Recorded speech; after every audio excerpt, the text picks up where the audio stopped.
कृष्णाय वासुदेवाय हरये परमात्मने प्रणतः क्लेशनाशाय गोविन्दाय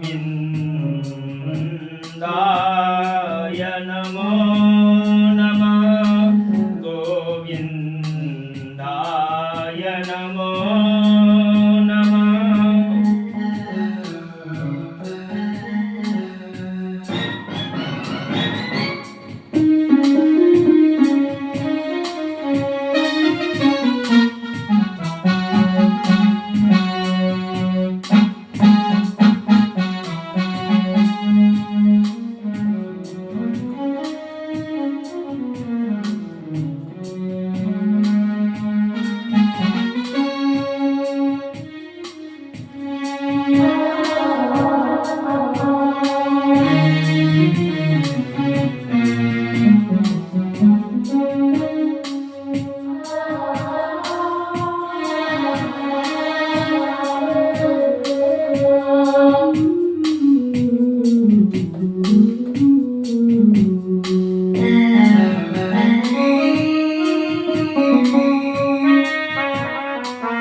हरिर्मेव हरिर्मेव हरिर्मेव केवलं कलौ नास्ति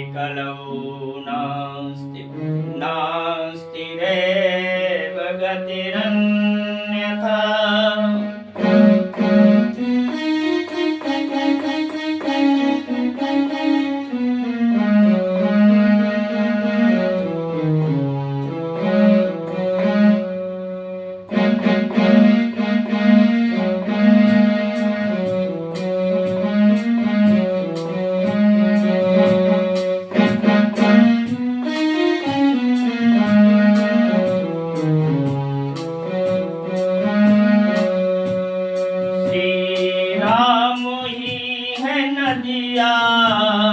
श्री राम जी है नदिया, श्री राम है किनारा। श्री राम जी है नदिया नदिया, राम है किनारा। श्री राम जी है नदिया, श्री राम है किनारा। राम जी है नौका, मल्लाह राम जी है। अरे राम जी है नौका, मल्लाह राम जी है। श्री राम ही है नदिया, श्री राम है किनारा। श्री राम है किनारा। श्री राम जी है नदिया, श्री राम है किनारा। अरे राम जी है नौका, अरे राम जी छिवैया। श्री राम जी है नैया, श्री राम है छिवैया। श्री राम है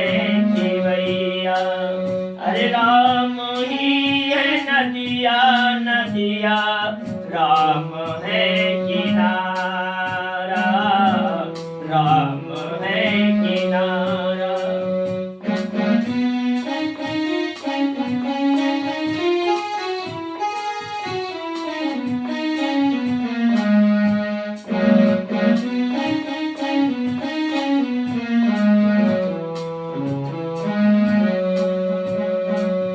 संतों ने ये ही माना, ऋषियों ने भी है माना, ऋषियों ने भी है माना, मुनियों ने भी है माना। श्री राम जी ये नदिया, अरे राम है किनारा, श्री राम है किनारा। तुलसी ने है गाया, तुलसी जी ने गाया, सबरी ने है ये माना, तुलसी ने है ये गाया, सबरी ने है ये माना। अरे राम जी है नदिया, नदिया राम है किनारा, श्री राम है किनारा।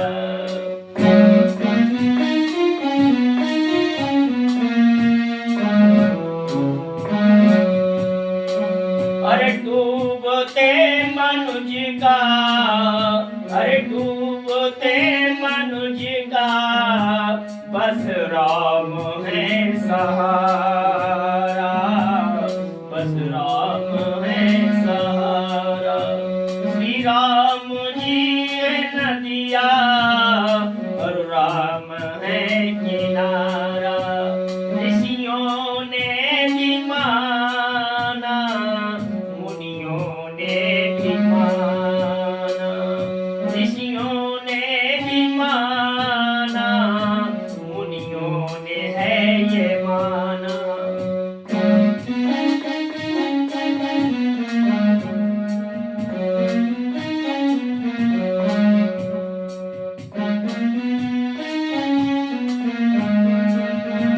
अरे बजरंग ने भी गाया, मीरा ने भी है पाया, बजरंग ने है गाया, हनुमान ने भी गाया, मीरा ने भी पाया।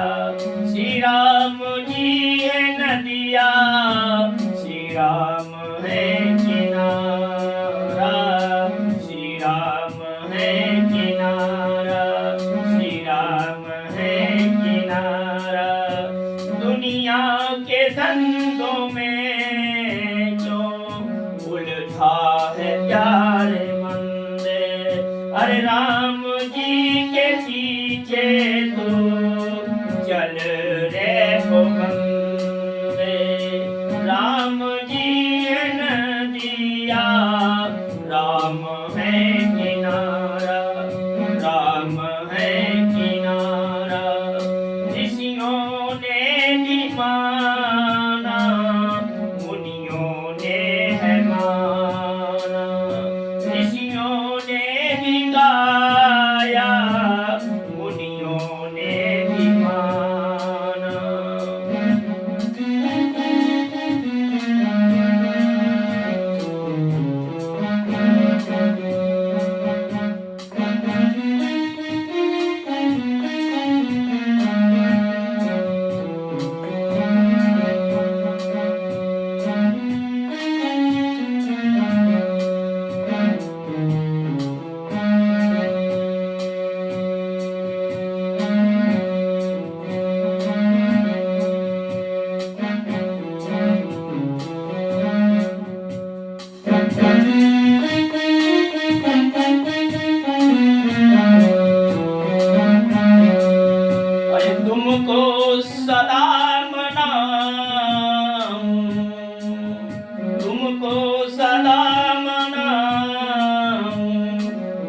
भानु नंदिनी, अरे तुमको सदा मना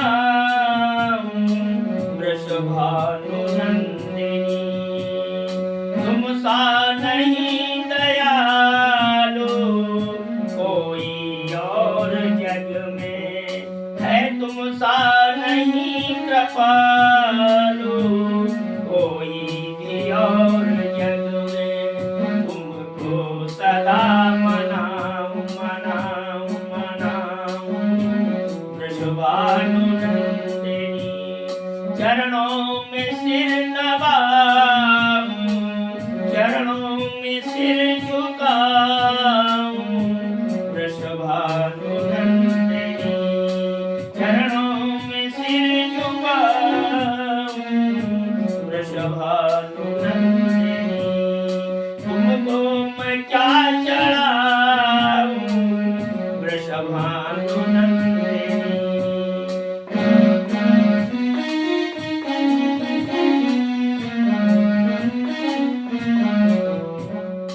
तुमको सदा मनाऊं वृषभानुनंदिनी कैसे तुम्हें रिझाऊं वृषभानुनंदिनी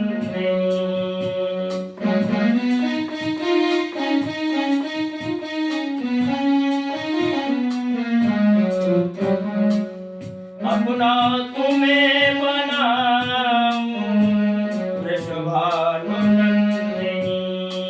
ममता मई है माँ तुझे बस क्या मैं चढ़ाऊं ममता मई ओ माता क्या तुझको मैं चढ़ाऊं तेरे ही गीत गाऊं वृषभानुनंदिनी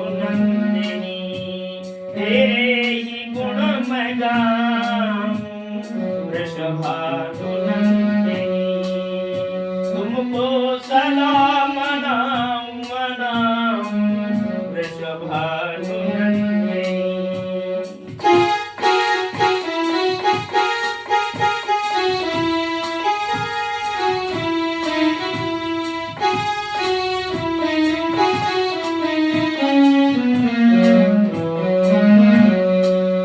श्रद्धा सुमन चढ़ाऊं वृषभानुनंदिनी वृषभानुनंदिनी वृषभानुनंदिनी तुम सा दयालु है कोई ना और है जग में तुम सा दयालु कोई ना और है जगत में चरणों में सिर नवाऊं चरणों में सिर नवाऊं वृषभानुनंदिनी तुमको सदा मनाऊं मनाऊं वृषभानुनंदिनी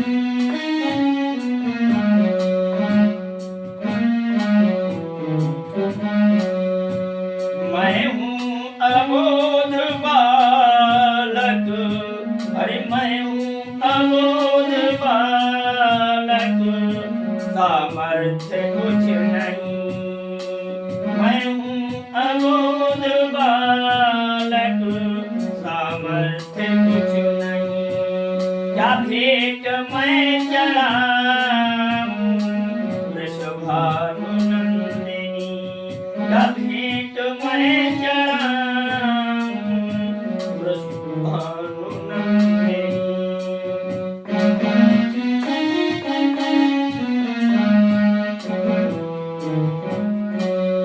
करना क्षमा अपराध मां जो भी मैं कर रहा इस मुख से पास आऊं वृषभानुनंदिनी वृषभानुनंदिनी तुमको सदा मनाऊं मनाऊं तुमको सदा मनाऊं मनाऊं वृषभानुनंदिनी तुम सा नहीं दयालु कोई और जग में है चरणों में सिर नवाऊं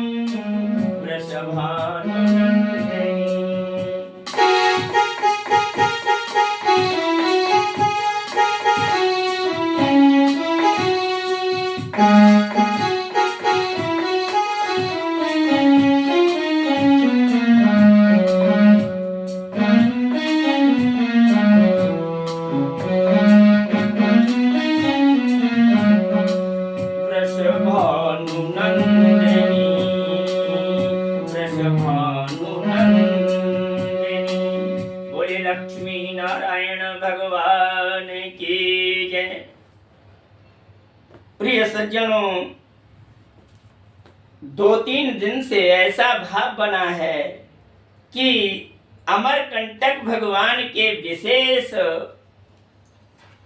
गुणों का, उनकी महिमा का वर्णन चल रहा है।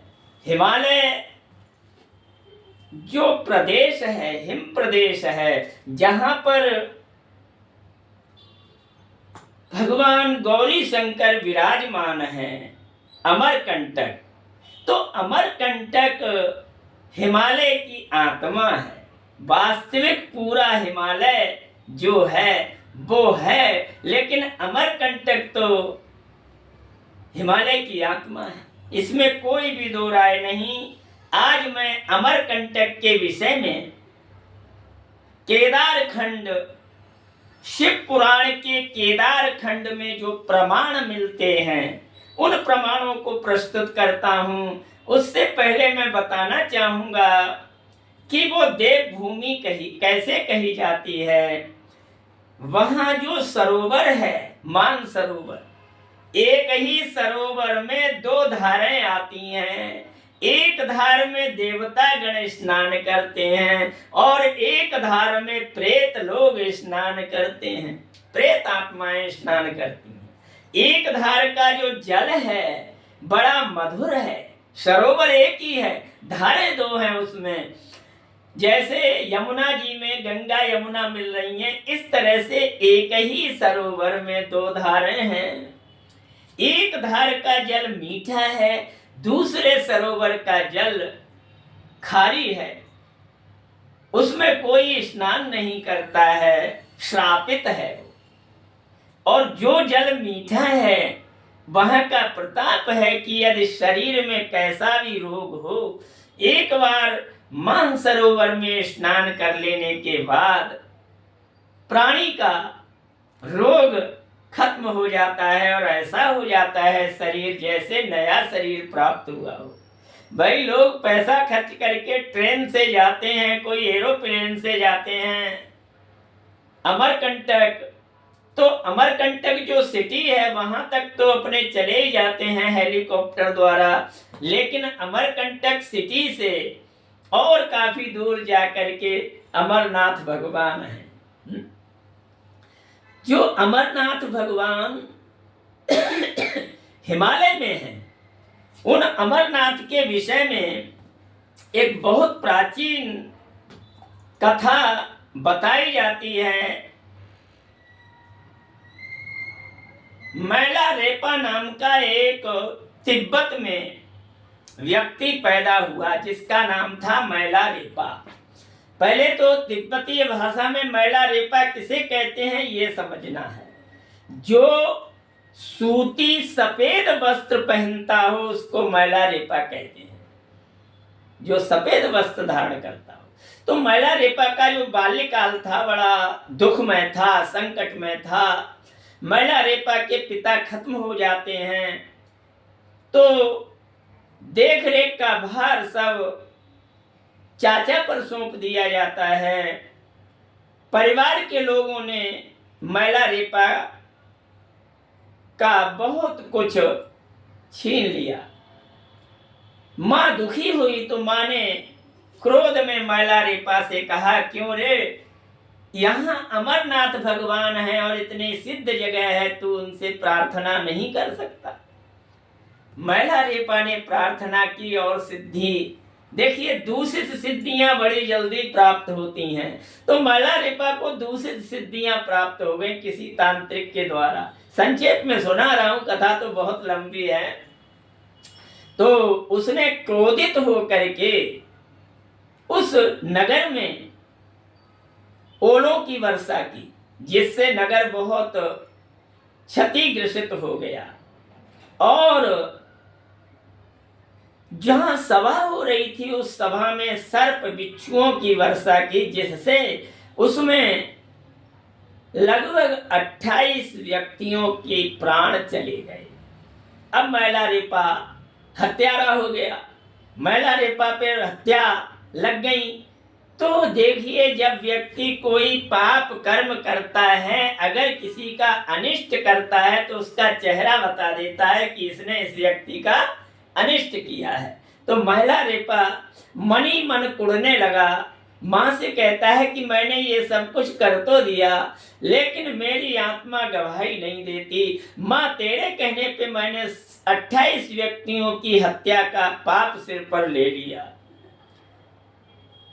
अब महिला रेपा का मन बेचैन होने लगा, बहुत दुखी होने लगा।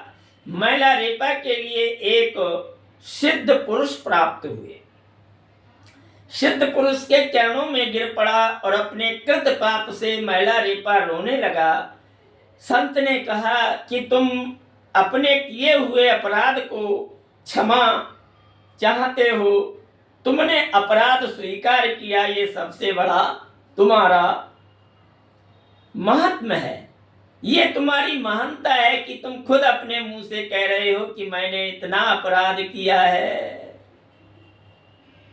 ठीक है, मैं तुम्हें थोड़ी परीक्षा लूंगा तुम्हारी। अगर मेरी परीक्षा में पास हो गए तो मैं तुम्हें बहुत सुंदर रास्ता बताऊंगा। गुरुजी ने आदेश दिया कि ये जो बड़े बड़े पत्थर हैं, इन पत्थरों को पीठ पर लाद करके पुल के उस पार डालो। अब महिला रेपा 6 पत्थर शरीर से बांधता है और ले जाता है और उस पार डालता है। गुरुजी फिर उस पार पहुंच के कहते हैं कि अब जो पत्थर इस पार इकट्ठे हुए हैं उनको उस पार डालो। महिला रेपा दिन भर यही करता रहता है कि जो पत्थर लाता है वो इकट्ठे करता है और इकट्ठे किए हुए पत्थर पुल के उस पार डालता है। काफी समय बीत गया। गुरुजी ने देखा कि इसने कोई प्रश्न नहीं किया। गुरुजी बहुत प्रसन्न हुए। उन्होंने कहा कि तुमने मेरे आज्ञा के अनुसार इतना समय अपना जीवन का नष्ट किया पत्थरों को उठाने में, इधर से उधर, उधर से इधर। तो वास्तव में अगर व्यक्ति अपराध को स्वीकार कर लेता है तो कितना ही जघन्य अपराध हो, भगवान तक उसे क्षमा कर देते हैं। लेकिन आजकल का मानव तो इतना उद्दंड है कि अपराध करने के बाद भी वो जो है सुधरता नहीं है। तो महिला रेपा जो है बड़ा दुखी हो जाता है और कहता है, भगवान अब मैं क्या करूं, किसी तरह से मेरा उद्धार होना चाहिए। तो वो जो वैष्णव संत थे उन्होंने महिला रेपा के लिए रास्ता बताया कि यहाँ से तुम जो है अमरकंटक जाओ, वहां तुम्हें ये वस्तु प्राप्त होगी। तिब्बत से चल करके अमरकंटक आया। भाई, तिब्बत और अमरकंटक का भी काफी अंतराल है। पूरा चीन का बॉर्डर क्रॉस करना पड़ता है, तिब्बत का पठार पार करना पड़ता है, तब कहीं अमरकंटक का पहाड़ दिखाई देता है कई किलोमीटर दूर जा करके। तो महिला रेपा ने उन वैष्णव संत से कहा कि भगवान आप ही मेरा कल्याण कर सकते हो। तो उन संत ने कहा कि आगे चल के तुम्हारे लिए 2 नदियां मिलेंगी, एक मानसरोवर होगी और एक प्रायश्चित सरोवर होगी। तो तुम मानसरोवर में स्नान करना, प्रायश्चित सरोवर में मत करना, वहां तो प्रेत लोग स्नान करते हैं। और उस सरोवर की पहचान है कि वहां का जल नमकीन होगा और जो मानसरोवर है वहां का जल बहुत मीठा होगा और बहुत स्वच्छ और साफ होगा। महिला रेपा ने गुरु के बताए हुए मार्ग का अनुसरण किया। अमरकंटक में मानसरोवर झील में पहुंच गया, बड़ा स्नान किया और तप किया, जप किया। भाई, दूर जाकर के ये थोड़े ही कि भाई जो है खाली जो है अगमर्षण करो या पवित्रीकरण करो और भाग लो। वहां बैठ करके थोड़ा भगवान का नाम लेना चाहिए। गंगा तट के किनारे या किसी सिद्ध जगह पर जाकर कुछ समय भगवान का नाम लेना चाहिए। तो महिला रेपा ने वही कार्य किया और उसके बाद उसे रास्ता मिला अमरकंटक का। इतना संकीर्ण रास्ता अमरकंटक का मिला महिला रेपा के लिए। और महिला रेपा ने जब जाकर देखा अमरकंटक भगवान का दरवाजा, वहां घंटियां बज रही थी। शंख की आवाज आ रही थी, डमरू की आवाज आ रही थी। ऐसी मधुरमय आवाज सुनकर के मैला रेपा के शरीर में कमजोरी तो बहुत आ चुकी थी, लेकिन आत्मबल बढ़ गया। भाई जब सफलता मिलती है तो व्यक्ति का आत्मबल बढ़ जाता है। चाहे कितना ही व्यक्ति थक जाए, किसी कार्य में अगर सफलता मिलती है तो फिर उसे बड़ा आनंद आता है। मैला रेपा भी जो है चरण द चरण, स्टेप द स्टेप चढ़ता जा रहा है और अपनी मंजिल प्राप्त करता जा रहा है। रास्ते में उसे सर्पों का झुंड मिला, भयंकर सर्प, भुजक्कड़ सर्प। अब वो सर्प मैला रेपा के शरीर से जो मानसरोवर में स्नान करने से सुगंधी आ रही थी, उस सुगंधी से वो सर्प दूर भागने लगे। आप कहोगे उसने तो 28 हत्याएं करी और फिर भी उसके शरीर से सुगंधी आ रही थी। भाई उसने प्रयाश्चित तो किया, गलती स्वीकार कर ली। जिस दिन उसने गलती स्वीकार कर ली, मैंने उच्चाटन मारण किया, तो तांत्रिक के चक्कर में फंसकर मैंने इतना अपराध किया, तो अब तो मेरा अपराध क्षमा हो जाए। तो उसी दिन उसका अपराध क्षमा हो गया। और जैसे जैसे मैला रेपा आगे बढ़ता गया, जैसे जैसे आगे बढ़ता गया, उसे अमरकंटक भगवान का दरवाजा दिखाई दिया। वहां बैठ के जब उसने ध्यान किया, गुरु जी के बताए मंत्र को याद किया, स्वतः दरवाजा खुल गया। अमरकंटक भगवान का दरवाजा सबके लिए नहीं खुलता। पहले तो कोई पहुंच ही नहीं पाता है, वही पहुंचता है जिसने ये प्रण कर लिया कि मानसरोवर में स्नान करने के बाद अब हमें वापस आने की इच्छा नहीं है, वो अमरकंटक की ओर बढ़ता है। लोग कहते हैं कि हम अमरकंटक तक हो आए, वो तकई हो आते हैं। अमरकंटक के दर्शन असंभव हैं। संसार के पतित पापियों को अमरकंटक के दर्शन होना बहुत दुरूह है, बहुत दुरूह है। अमरकंटक स्थान ऐसा स्थान है जहां पर अमरनाथ भगवान अमर है, जहां पर बाबा भोलेनाथ ने अमर कथा सुनाई थी मां भवानी पार्वती जी के लिए। ऐसा स्थान अमरकंटक है। तो वह उस गुफा में प्रवेश करता है। प्रवेश करने के बाद गुफा के पहले दरवाजे में जाता है तो उसे मनुष्यों की हड्डियां, कंकाल दिखाई दिए। ये सब क्यों दिखाई दे रहे थे? कि उसे याद आए कि मैंने पाप किए हैं। जब उसने ये दृश्य देखा तो कांपने लगा और बड़ा दुखी हुआ, सिर पकड़ करके बैठ गया मैला रेपा। और फिर जो है शिव ने उसे शक्ति दी। बाबा अमरनाथ ने कहा आगे बढ़, आगे बढ़। आगे बढ़ता गया। दूसरा दरवाजा खुला गुफा का। वहां उसे पुष्प वाटिका जैसी सुगंधित पुष्पों की सुगंधी आई। मैला रेपा बड़ा खुश हुआ और कहता है कि यहाँ भूख तो लगी नहीं रही है और नासिका के लिए बढ़िया बढ़िया सुगंधित ध्वनि मिल रही है, आनंद मिल रहा है, सुगंधी मिल रही है, लिहाजा यहीं बैठ लो, यही जगह बढ़िया है। वहां बैठ गया तो फिर भगवान ने उसे प्रेरणा की आगे बढ़। फिर कहता है मेरा यहाँ ध्यान क्यों नहीं लग रहा है? ध्यान में आया, आगे बढ़। वहां से भी आगे बढ़ा तो तीसरे दरवाजे पर उसे नंदी भगवान दिखाई दिए। बहुत विशाल काय नंदी भगवान का शिव विग्रह दिखाई दिया। मैला रेपा ने नंदी भगवान की परिक्रमा की और मंत्र जपा, ओम नमः शिवाय, ओम नमः शिवाय, ओम नमः शिवाय जपता जपता चला जा रहा था। मानसरोवर पर बैठ करके अगर जो मंत्र जप लिया जाता है वो सिद्ध हो जाता है। वहां किसी भी साधना की आवश्यकता नहीं, प्रेम से मंत्र को जपो तो सिद्ध हो जाता है। यही मानसरोवर की सबसे बड़ी प्राकृतिक देन है। कहावत है कि मानसरोवर में हंस रहते हैं। कौन रहते हैं? हंस। तो ये हंस क्या हैं? हंस तो रहते ही हैं, लेकिन हंस कहा गया है जो नीर क्षीर विवेकीय मनुष्य होते हैं, जो जल को अलग कर देते हैं दूध से। जल में, दूध में जो जल की मिलावट होती है, वो नीर क्षीर विवेकीय रूपी हंस वहां पर विराजमान रहते हैं। सिद्ध पुरुष भी हंस हैं। प्रत्येक जो परम हंस की उपाधि लगती है किसी संत के आगे, हैं। तो इस तरह से वह मैला रेपा चौथे दरवाजे में प्रविष्ट करता है, तो वहां चतुरानंद बाबा भोलेनाथ, पंचानन बाबा भोलेनाथ दिखाई दिए।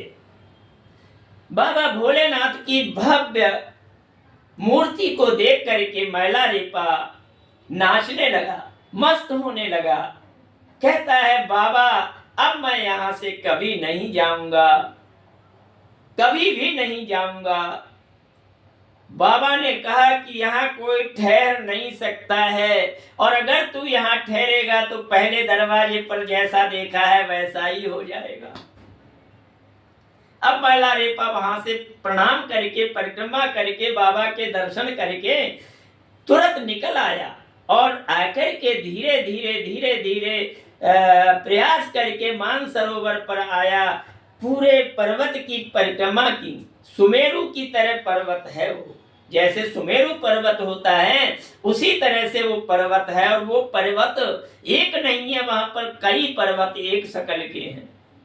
पहचानना मुश्किल पड़ जाता है कि बाबा अमरनाथ का गुफा कहाँ पर है, कौन सी है।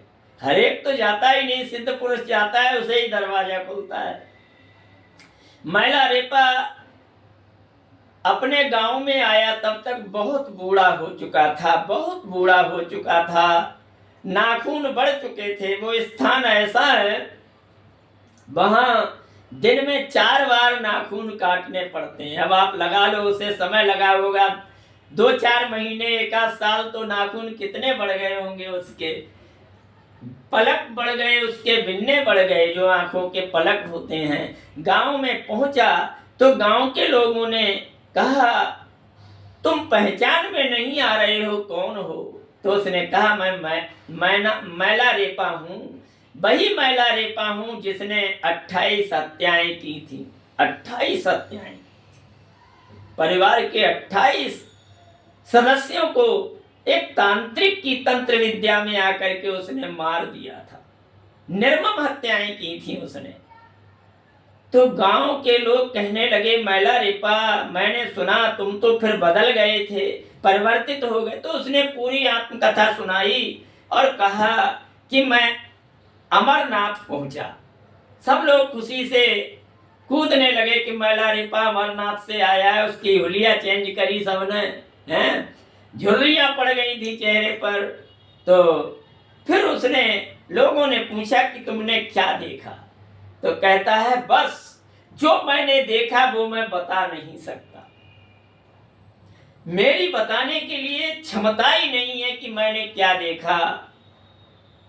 इतना कह करके, हाँ इतना है कि मैं वहां पर गया, बाबा भोलेनाथ के यहाँ मैंने अपना खूब भजन पूजन किया और उनकी आज्ञा के अनुसार ही मैं आया हूं। क्योंकि उसने बताया कि बाबा ने कहा कि अगर तू यहाँ से नहीं जाएगा तो पहले दरवाजे पर जो तूने देखा वैसा ही हो जाएगा, इसलिए मैं वहां से चला।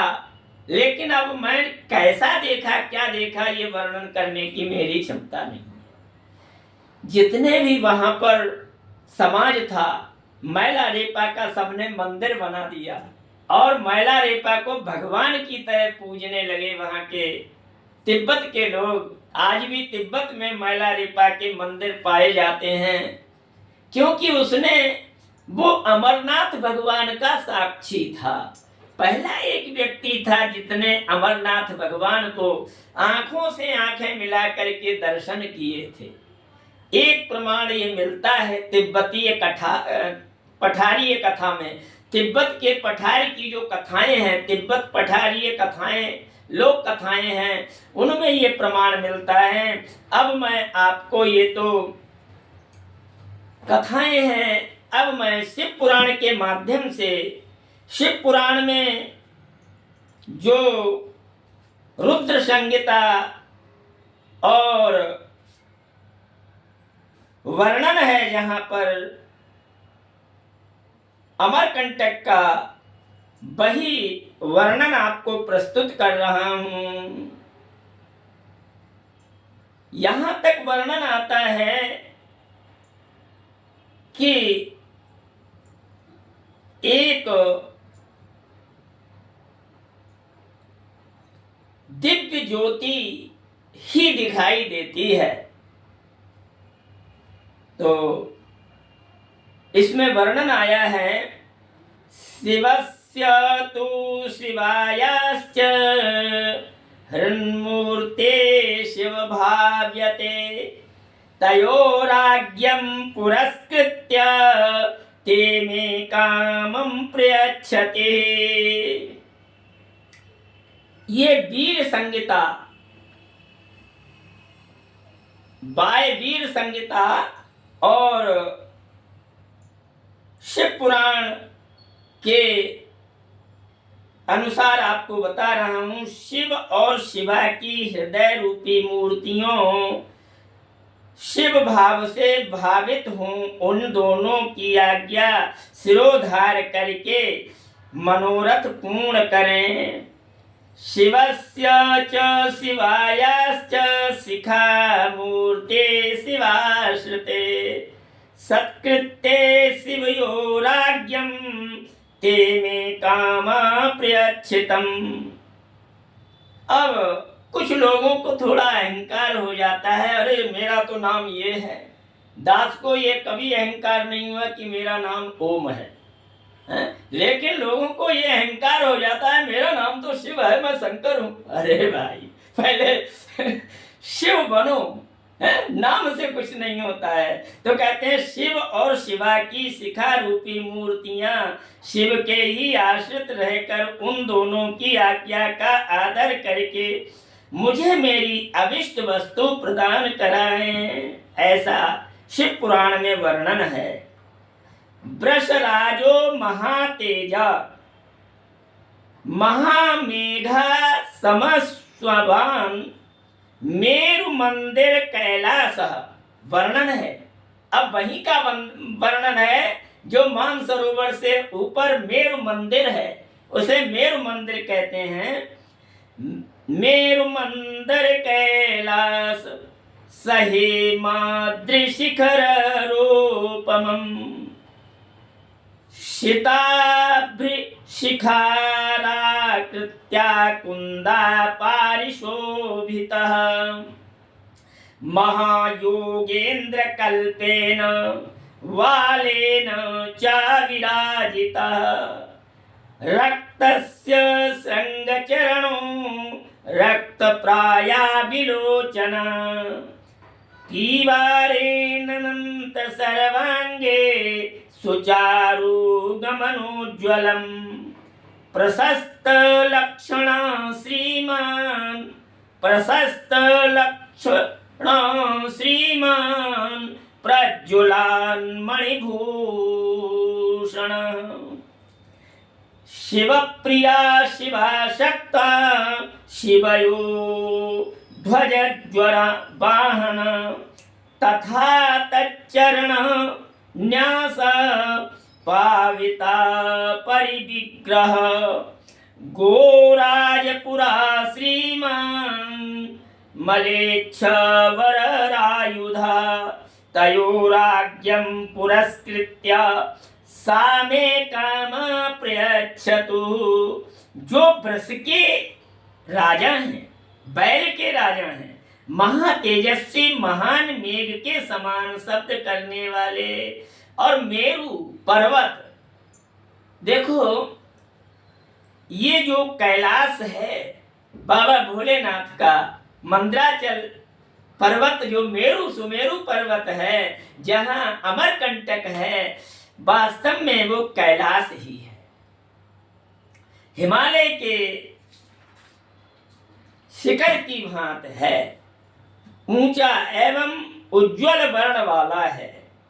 तभी तो वहां रह करके बाबा कर्पूर गौरम करुणावतारम, कर्पूर गौरम है, करुणा के अवतार हैं। श्वेत बादलों के शिखरों की भांति ऊंचे कुंद से शोभित होते हैं। कुंद, कुंद कहते हैं लावण्यता से परिपूर्ण। और ये पर्वत सनातनियों का भी है, जैनियों का भी है, बौद्धियों का भी है।